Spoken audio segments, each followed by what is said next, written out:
கடந்த 2 நாட்களாக நிர்வாகம் காலி பாட்டிலை திரும்பப் பெறுவதற்காக புதிய முறையை ஒன்று நடைமுறைப்படுத்தியுள்ளது.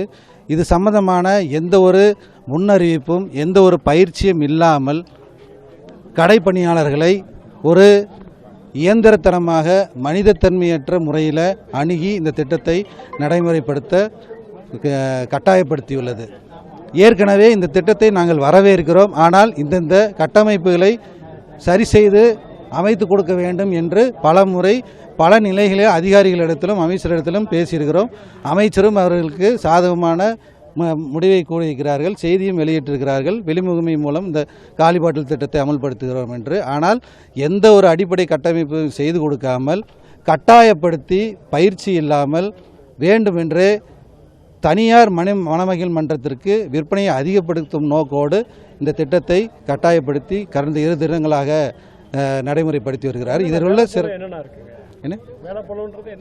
வேலைப்பளு பார்த்தீங்கன்னா ஏற்கனவே இருக்கிற வேலைப்பளுவில் 1000 பாட்டில் விற்கிறோம் அப்படின்னா அங்கே இருக்கிற வேலைப்பளுவில் இப்போ 3000 பாட்டில் விற்கிற அளவுக்கான கூடுதல் வேலைப்பளு இருக்குது.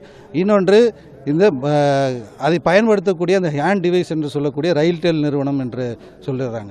அது ஏற்கனவே பழைய இயந்திரங்களை கொண்டு வந்த அந்த டிவைஸ்ன்றது பழைய இயந்திரம்.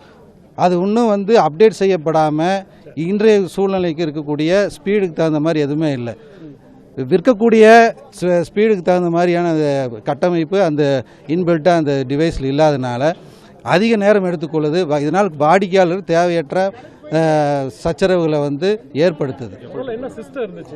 முதல்ல மேனுவலாக தான் இருந்தது. மேனுவலாக எக்ஸைஸ் லேபிள் மட்டும் இருக்கும், அப்படியே சேல்ஸ் பண்ணுவோம். ஆனால் இப்போ 10 ரூபா மேனுவலாக விற்க சொன்னாங்க. ஹாலோகிராம் இருந்தது. அதை நாங்கள் மேனுவலாக டிக் அடித்து ரிட்டர்ன் வாங்கிட்டு இருந்தோம். இப்போ அதை எளிமைப்படுத்துகிறாங்கிற பேரில் ஒரு சிஸ்டம் கொண்டு வந்திருக்கிறாங்க.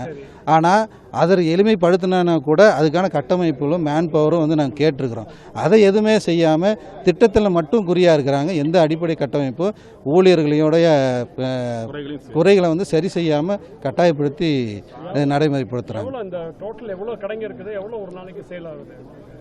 இப்போ வடக்கில் 159 கடையும் தெற்கில் 126 கடை இருக்கு. 300 கடை இருக்கு. 8 கோடி ஒரு நாளைக்கு. இப்போ பார்த்தீங்கன்னா கடந்த 2 தினங்களாக அந்த விற்பனை 20% அளவுக்கு குறைந்திருக்கு. இதனால் அரசுக்கு மறைமுகமாக வருமானம் இழப்பு ஏற்பட்டிருக்குது. ஆனால் இது தனியாரோட மணமகிழ் மன்றத்திற்கு மடைமாற்றம், இந்த விற்பனையை மடைமாற்றம் செஞ்சிருக்கு நிர்வாகம் தான். டாஸ்மாக் ஆமாம், இது எங்களுக்கும் இதே கேள்வி இருக்குது. எலெக்ஷன் தேர்தல் நடத்தை விதிமுறை இருக்குது. இது இருக்கும்போதே புதுசாக ஒரு நடைமுறை கொண்டு வராங்கிறது எப்படிங்கிறது எங்களுக்கு ஒரு கேள்வியாக இருக்குது. நிர்வாகம் தான் இதை செய்ய சொல்லுது. யார் பண்ணுறாங்க, யாரோட உத்தரவின் பேரில் பண்ணுறாங்கன்னு எங்களுக்கும் தெரியல. ஏன்னா இவ்வளோ விஷயங்களை நாங்கள் முன் வச்சுருக்கிறோம். அதில் எதையுமே சரி செய்யாமல் பண்ணுறது யாரோட நலனுக்காக இது நடக்குதுங்கிறத நாங்கள் இப்போ அந்த பைபேக் சிஸ்டத்தில் இருக்கிற புதிய நடைமுறையை எடுக்கணும், ரிமூவ் பண்ண அந்த டிவைஸில் எல்லாம் அடிப்படை கட்டமைப்பு செய்து கொடுத்துவிட்டு நாங்கள் இதை நடைமுறைப்படுத்த நாங்கள் தயாராக இருக்கிறோம். தனி முகமை, வெளி முகமையை வச்சு வாங்கணும்னு சொல்லியிருக்கிறோம்.